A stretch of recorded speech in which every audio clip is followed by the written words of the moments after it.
Hello friends, मैं शुभ स्वागत करता हूं डेली करंट अफेयर्स के इस सेशन में, जहां आप लोग को 18 जून 2025 तक करंट अफेयर्स पूरे डिटेल्स में बताया जाएगा। तो सेशन काफी इंटरेस्टिंग होने वाला है, इंपॉर्टेंट होने वाला है। सेशन लास्ट तक देखेंगे, जरूर आपको जो है अच्छा लगेगा। तो इस क्वेश्चन को आप बताइए, अभी इसके बारे में हम लोग पूरा जो है आपको बताएंगे, डिटेल्स में बताएंगे। पहले क्वेश्चन के साथ दोस्तों शुरुआत करते हैं। चलिए आ जाइए, सब लोग तैयार हो जाइए आज के सेशन के लिए। पहला क्वेश्चन है, ग्लोबल एजुकेशन मॉनिटरिंग रिपोर्ट यानी जीईएम रिपोर्ट किस संगठन द्वारा जो है प्रकाशित की गई है? तो अभी हाल ही में जो है ये रिपोर्ट प्रकाशित की गई है, ग्लोबल एजुकेशन मॉनिटरिंग रिपोर्ट। तो दोस्तों बताना है, विश्व बैंक करता है या संयुक्त राष्ट्र विकास कार्यक्रम करता है या यूनेस्को करता है या अंतरराष्ट्रीय मुद्रा कोष करता है? तो इसको आपको बताना है, ये किसके द्वारा जो है ये रिपोर्ट प्रकाशित किया जाता है। तो सही उत्तर आपका रहेगा यूनेस्को द्वारा इसको जो है प्रकाशित किया जाता है। देखिए मैं यहाँ आपका लगाया नहीं, यूनेस्को द्वारा इसको जो है आपका रिपोर्ट प्रकाशित किया जाता है दोस्तों। तो ध्यान रखना है, ये आपके लिए महत्वपूर्ण है। अब यूनेस्को के बारे में, इसके बारे में, रिपोर्ट के बारे में पूरा देखते हैं क्या कहा गया है। तो ग्लोबल एजुकेशन से मॉनिटरिंग रिपोर्ट यूनेस्को यानी संयुक्त राष्ट्र शैक्षिक, वैज्ञानिक और सांस्कृतिक संगठन, United Nations Educational Scientific and Cultural Organization जो है, ये एक संगठन है जिसके द्वारा जो है एक वार्षिक प्रकाशन है और इसके द्वारा ही अभी ये रिपोर्ट जारी किया गया है। और यह रिपोर्ट जो है वार्षिक रूप से जारी किया जाता है और अभी ये रिपोर्ट जारी किया गया है और 2000 से ये रिपोर्ट जो है जारी करता है। तो कौन करता है? यूनेस्को करता है। इसको ध्यान रखना, फुल फॉर्म तो आपको पता होगा। आपको पता होगा यूनेस्को ही जो है विश्व धरोहर स्थल की सूची भी जो है जारी करता है। तो यह वैश्विक शिक्षा प्रगति, चुनौतियों और रुझानों का विस्तृत साक्ष्य आधारित जो है विश्लेषण देता है। तो क्या करता है? जो वैश्विक शिक्षा प्रगति है वो चुनौतियों और रुझानों का विस्तृत और साक्ष्य आधारित विश्लेषण ये देता है। मुख्य उद्देश्य क्या है? शिक्षा प्रणालियों को बेहतर बनाने के लिए नीतिगत सिफारिशें देकर के सरकारी और हितधारकों का जो है मार्गदर्शन करना है। तो इसको आपको ध्यान रखना है, ये आपके लिए महत्वपूर्ण है। और उसके बाद इस रिपोर्ट में ये कहा गया है, जैसे क्या करता है कि इस कैसे कैसे चीजें चल रही है सरकार को और जो है हितधारकों को मार्गदर्शन करता है कि इस पे और क्या होना चाहिए। रिपोर्ट में क्या कहा गया है? रिपोर्ट में कहा गया है कि वैश्विक स्तर पर जो है 272 मिलियन बच्चे, 272 मिलियन का मतलब समझ रहे हैं, 1 मिलियन में 10 लाख होता है। तो इसमें आप इंक्लूड कर लीजिए, इसको जोड़ लीजिए, इतना बच्चे जो है स्कूल से बाहर हैं। इतना बच्चे पूरे विश्व में जो है वैश्विक स्तर पर जो है स्कूल से क्या है, आउट है, बाहर है, जो पिछले अनुमान से जो है 21 मिलियन अधिक है। यानी जितना अनुमान था, जितना पिछला अनुमान लगाया गया था, उससे जो ये 21 मिलियन बच्चे जो है अधिक है। तो सोच लीजिए जो है कितना जो ये स्थिति कैसा है, पूरे वैश्विक लेवल पर 272 मिलियन बच्चे इससे जो है बाहर है। तो दोस्तों इसको ध्यान रखना है, ये आपके लिए महत्वपूर्ण है। अगला है, हाल ही में किस देश के जो है सर्वोच्च सम्मान सर्वोच्च सम्मान है, ये आपका ग्रैंड है, यहाँ देखिएगा, grand cross of the order of Makarios से थर्ड से पीएम मोदी को जो है सम्मानित किया गया है। किस देश के जो है सर्वोच्च सम्मान से जो है सम्मानित किया गया है? Grand cross of the order of Makarios third. तो ये साइप्रस, फिजी, क्यूबा, क्रोएशिया। तो सही उत्तर आपका रहेगा साइप्रस के सम्मान से। ये साइप्रस का सर्वोच्च सम्मान है जिसको पीएम मोदी को सम्मानित किया गया है। तो पहले ये जानिएगा कि भी प्रधानमंत्री मोदी जी जो है 3 देशों की यात्रा पर हैं। पहले वो साइप्रस गए हैं, अभी मैप में आपको दिखा देते हैं। उसके बाद जो है ये 2 देश और यात्रा करेंगे, एक कनाडा का, जहाँ G7 कंट्री में G7 सम्मेलन में भाग लेंगे, और एक आपका है क्रोएशिया में। तो ये 3 देश की यात्रा पर गए हैं। तो अभी इन्हें जो है इसी यात्रा के दौरान जो है साइप्रस का जो है सर्वोच्च सम्मान, सर्वोच्च नागरिक सम्मान से सम्मानित किया गया है। आप जानते होंगे पीएम मोदी को कई सारे देशों के सर्वोच्च सम्मान से सम्मानित किया जा चुका है अभी तक का। और इसको एक बार जो है कभी आप एग्जाम के पहले जो है एक निगाह से देखते हुए जाइएगा, क्योंकि यहाँ से क्वेश्चन आपका पूछा जा सकता है कि पीएम मोदी को जैसे इस सम्मान से सम्मानित किया गया है, सर्वोच्च सम्मान से, वो किस देश का सम्मान है, ज्यादा करके यही पूछा जाएगा। तो साइप्रस का आपका है ये सम्मान। तो भारत के पीएम मोदी को उनकी ऐतिहासिक यात्रा के दौरान साइप्रस साइप्रस के सर्वोच्च नागरिक सम्मान है grand cross of the order of Makarios third से सम्मानित किया गया है। तो यह जो साइप्रस का प्रमुख राष्ट्रीय सम्मान है, जो असाधारण योगदान के लिए गणमान्य व्यक्तियों को जो है प्रदान किया जाता है। जो व्यक्ति साइप्रस और जो है मतलब जो देश है साइप्रस के साथ है, अपने रिश्ते को बढ़ाने में, व्यापार को बढ़ाने में, सहयोग को बढ़ाने में, या उनको साइप्रस को सहयोग करता है वैश्विक लेवल पर, उनको जो है वो वैश्विक लीडर को दिया जाता है। तो ध्यान रखना, अभी पीएम मोदी जो है वहां गए थे, तो उनके जो है इसके लिए उनको जो है सम्मान दिया गया है।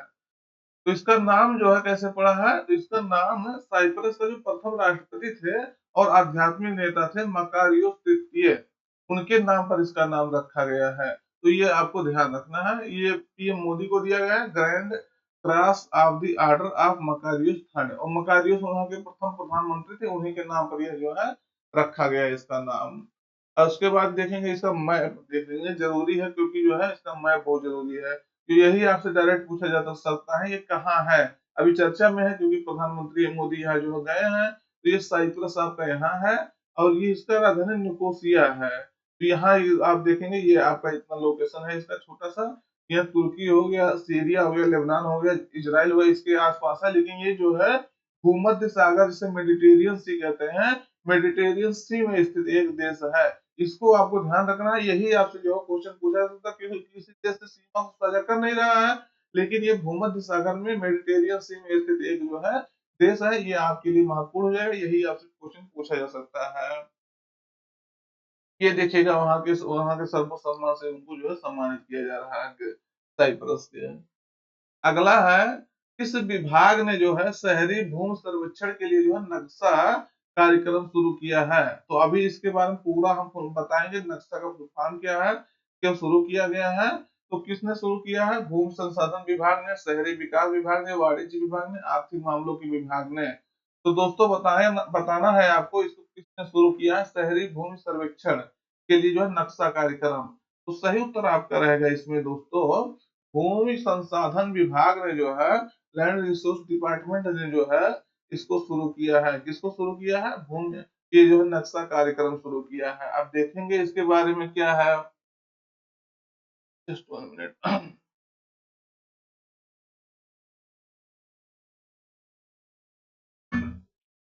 तो शहरी आवासों के जो है राष्ट्रीय भू स्थानिक ज्ञान आधारित भूमि सर्वेक्षण, यानी इसको कहेंगे national geospatial knowledge based land survey of urban habitations नक्शा। तो ये है इसका जो है फुल फॉर्म, आपसे डायरेक्ट एक फुल फॉर्म ही पूछा जा सकता है, नक्शा का फुल फॉर्म क्या है। तो क्या है दोस्तों, national geospatial knowledge based land survey of urban habitations, और शहरी क्षेत्र के लिए है, ये ध्यान रखना है। इस इसके जो है सर्वेक्षण क्षमता निर्माण कार्यक्रम के दूसरे चरण के दूसरे बैच का हाल ही में जो है उद्घाटन किया गया है। तो इसके तहत जो है शहरी स्थानीय निकायों, जो शहर के लोकल बॉडीज होते हैं, और जिलों के जो है कुल 128 अधिकारियों को जो है क्या किया जाएगा, सप्ताह का व्यवहारिक प्रशिक्षण दिया जाएगा। तो एक मतलब जो है इसको जो अधिकारियों को क्या किया जाए, एक सप्ताह का व्यवहारिक प्रशिक्षण दिया जाएगा। तो इसको जो है बहुत महत्वपूर्ण हो जाएगा। शहरी के जो है ये देखिए, इसके सर्वेक्षण के लिए जो है ज्ञान बेस्ड जो सर्वेक्षण है, उसके लिए जो है 128 अधिकारियों को क्या किया जाएगा, इसमें जो है ट्रेनिंग दिया जाएगा, व्यवहारिक ट्रेनिंग दिया जाएगा, कैसे इसको जो है संपन्न कराया जा सकता है। तो यह जो है डिजिटल इंडिया भूमि अपडेट आधुनिकीकरण कार्यक्रम जो था, उसके तहत एक शहर सर्वेक्षण पहल है। तो ध्यान रखना है, और उद्देश्य क्या है, बेहतर दस्तावेजीकरण और जो है विवाद में कमी के लिए जो है शहरी क्षेत्रों में भूमि अभिलेखों का जो है अद्यतन करना है, उसको जो है रिनोवेट करना है। तो इसको ध्यान रखना है, इसका फुल फॉर्म है, ये आपसे जो है फुल फॉर्म पूछा जा सकता है। ये देखिएगा नक्शा इसका जो है, national geospatial knowledge based survey of urban habitations, शहरी भूमि की शहरी पहचान है, इसके तहत जो है तो शुरू किया गया है। तो ध्यान रखना है, आपके लिए महत्वपूर्ण है। अगला है, चर्चा में रहा सिपकीला दर्रा जो है किस राज्य में स्थित है। तो इसमें जो अभी इसको खोल दिया गया है, मतलब इसको पर्यटन को बढ़ावा देने के लिए इसके कारण से ये चर्चा में रहा है। तो ये किस राज्य में है सिपकीला दर्रा? हिमाचल प्रदेश, सिक्किम, अरुणाचल प्रदेश, जम्मू कश्मीर। तो ये कहाँ है दोस्तों? ये आपके हिमाचल प्रदेश में है। हिमाचल प्रदेश में जो है इसको जो है सिपकीला दर्रा है, इसको अभी खोला गया है। चर्चा में है इसलिए आपके लिए महत्वपूर्ण हो जाता है। पहले आप इसको देखिए तब इसको पढ़िए। यहाँ देखिएगा रोहतांग दर्रा है आपका, यहाँ जो है बारालाचाला है, यहाँ सिपकीला है, यहाँ जो है देवसा पास है। मतलब पास मतलब वही दर्रा होता है जहाँ से जो है एक क्षेत्र से दूसरे क्षेत्र को कनेक्ट किया जाता है। पहाड़ी क्षेत्र में दर्रा जो है पाया जाता है, पास पाया जाता है। तो ये आपके जो है श्रीलंका जो है सिपकीला दर्रा जो है, सिपकीला पास जो है, ये आपका सिपकीला पास है। ये आपके जो है तिब्बत जिसे चीन कह सकते हैं, चीन और भारत के बीच में जो है कनेक्शन को बनाता है, उसको जोड़ता है। पहली बात ये यहाँ इसका सिचुएशन है, भारत चीन बॉर्डर पर है, भारत तिब्बत भी कह सकता है आपसे। उसके बाद यहीं से जो है सतलज नदी जो है जो अपने भारत में प्रवेश करती है, इसी जो है दर्रे से होकर के प्रवेश करती है। तो इसको भी आपको ध्यान रखना है। तो आप देखते हैं क्यों इसको खोला गया, क्या है जो है। तो हिमाचल प्रदेश सरकार ने जो है किन्नौर में सिपकीला दर्रे को, सिपकीला पास को जो है घरेलू पर्यटन के लिए क्या किया है? खोल दिया है। और जिससे जो है परमिट की आवश्यकता समाप्त हो गई है तथा सीमा पार व्यापार और धार्मिक पर्यटन की उम्मीदें फिर से जो है जगी है। या यानी इसको जब खोला गया है तो इसको क्या होगा? सीमा पार व्यापार बढ़ेगा, धार्मिक पर्यटन और ज्यादा यहाँ लोग धर्म से संबंधित जुड़े लोग आएंगे, और जो परमिट की आवश्यकता होगी अब समाप्त हो गई है। तो सिपकीला दर्रा या सिपकीला पास जो है, इसे पेमाला या साझा द्वार कहा जाता है। तो पेमाला भी आपसे पूछा जाए तो इसको भी आपको ध्यान रखना है। सिपकीला दर्रा को पेमाला दर्रा भी कहा जाता है। अगर देखेंगे तो किन्नौर जिला में स्थित है, हिमाचल प्रदेश के किन्नौर जिला में, और भारत चीन सीमा पर, भारत तिब्बत सीमा पर है। इसको आपको बता दिए। ऊंचाई ये आपसे जो है पूछा जा सकता है, 3930 मीटर जो है इसकी ऊंचाई है। और आप कह सकते हैं ये परिवहन योग्य जो है सबसे ऊंचे दर्रों में से एक है। तो यह भारत और तिब्बत है चीन के जो है बीच वास्तविक जो नियंत्रण रेखा है, ये एलएसी पर है।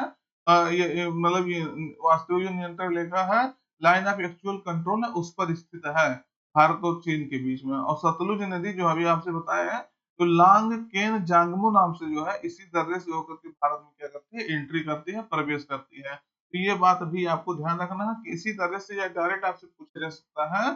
तो सतलुज नदी जो है, सतलुज नदी किस दर्रे से होकर के भारत में प्रवेश करती है दोस्तों?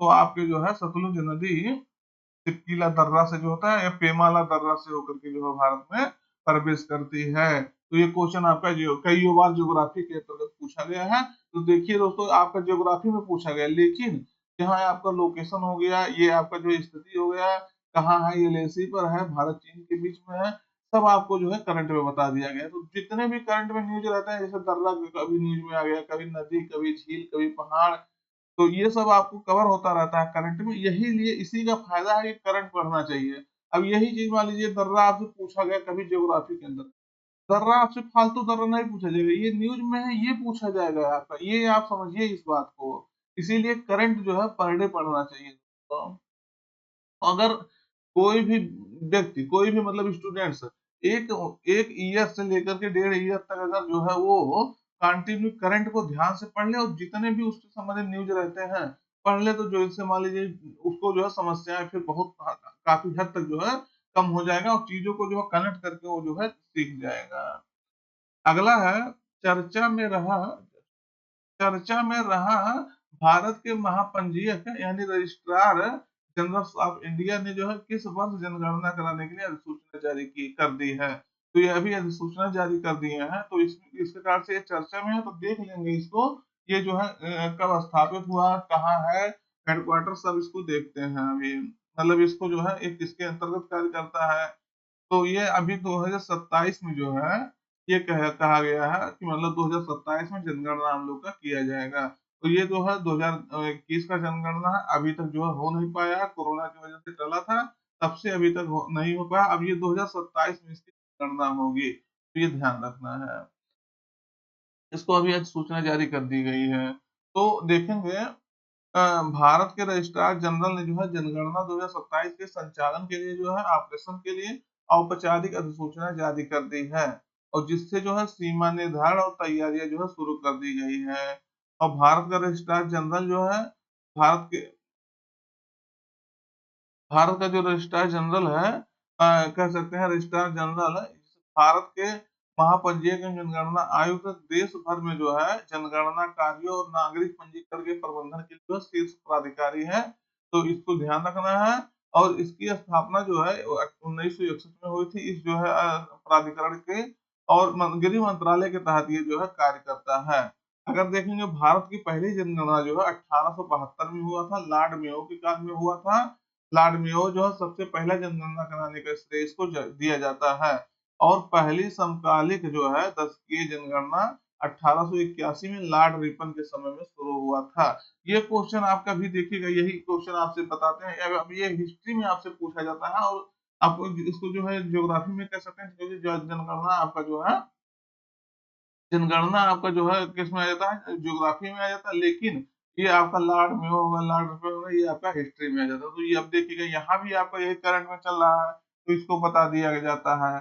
तो 1951 में जो है पहली बार क्या हुआ था, 1951 में स्वतंत्रता के बाद जो है जनगणना हुई थी। पिछले जो है पिछले 1881 से हम लोग जो है जनगणना प्रत्येक 10 वर्ष में कराते आ रहे हैं। यानी 2011 में हमारे यहाँ जनगणना हुआ था, तब से अभी तक जनगणना नहीं हुआ। अब 2021 का जनगणना जो है 2027 में जो है कंडक्ट कराया जाएगा, वो भी डिजिटल रूप से, डिजिटली जो है जनगणना होगा आपका। तो ये बात आपको ध्यान रखना है।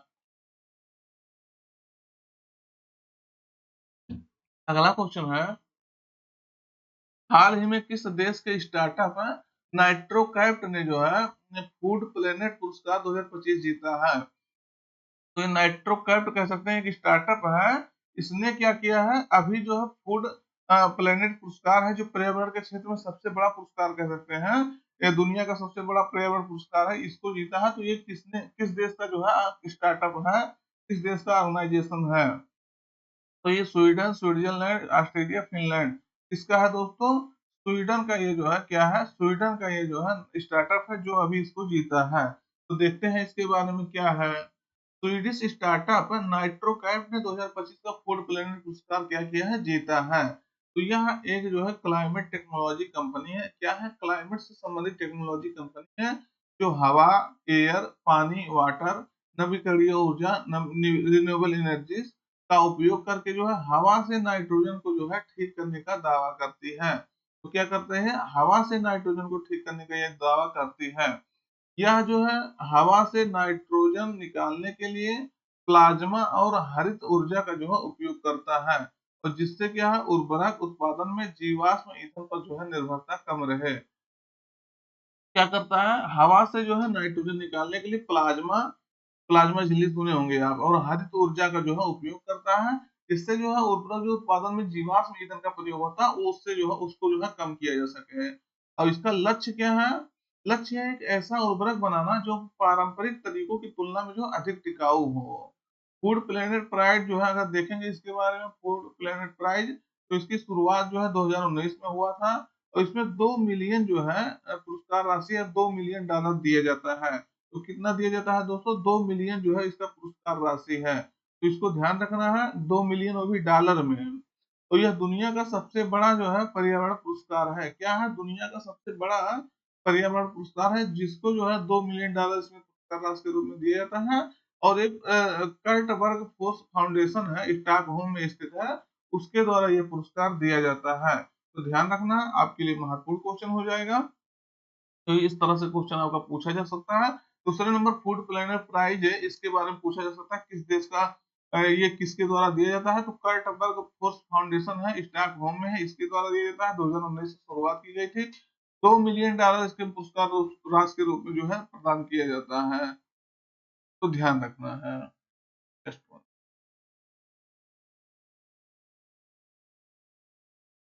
हाँ, तो देखिए अगला क्वेश्चन दोस्तों, चर्चा में रहा वित्तीय चर्चा में रहा वित्तीय कार्रवाई कार्यबल, यानी जिसे FATF कहा जाता है, FATF इसको कहा जाता है, फाइनेंशियल एक्शन टास्क फोर्स।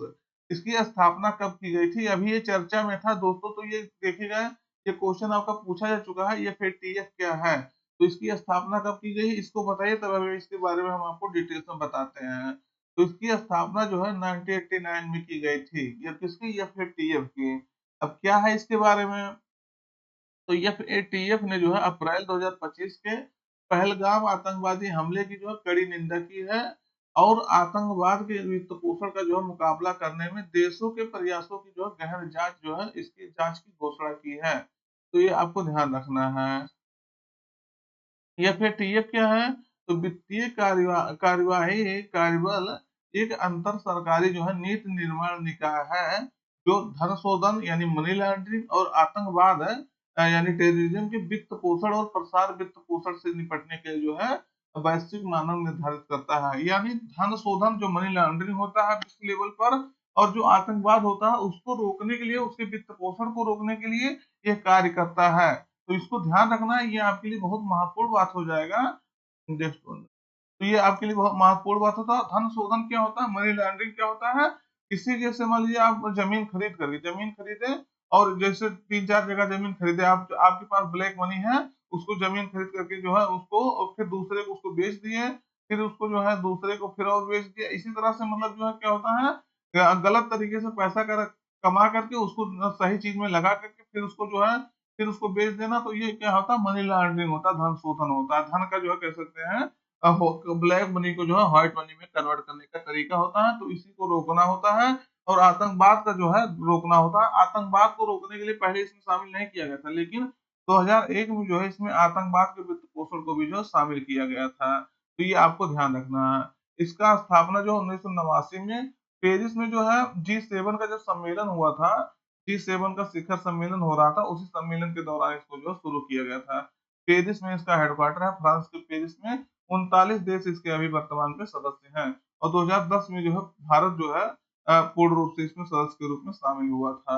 तो ध्यान रखना, ये क्वेश्चन आपसे पूछा जा सकता है। इसमें आतंकवाद के वित्त पोषण को जो रोकने के लिए कब इसको जो है शामिल किया गया था? तो आतंकवाद के वित्त पोषण को 2001 से जो है शामिल कर दिया गया था। तो दोस्तों आज का करंट अफेयर तो इससे आपका समाप्त होता है, लेकिन हम लोग जो है रिवीजन सेशन कर लेते हैं 2 मिनट के अंदर, क्योंकि रिवीजन भी बहुत महत्वपूर्ण पार्ट है आपके जीवन का।